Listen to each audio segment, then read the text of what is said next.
നമുക്കൊന്നൊരു ഉള്ളി ചമ്മന്തി ഒന്നും ഉണ്ടാക്കിയാലോ? ഞാനൊരു 5 മുളക് ചുട്ടെടുത്തിട്ടുണ്ട്. ഇത് നമുക്ക് ഈ ഉരലിലോട്ട് ഇട്ട് കൊടുക്കാം.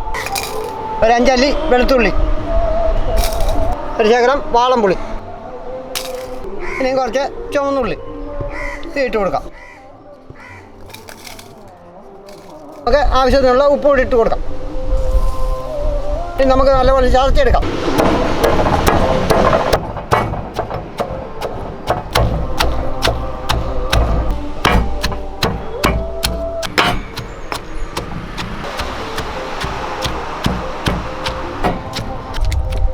അപ്പം ഉള്ളിയെല്ലാം നല്ലപോലെ നമ്മൾ ചതച്ചെടുത്ത് കഴിഞ്ഞു.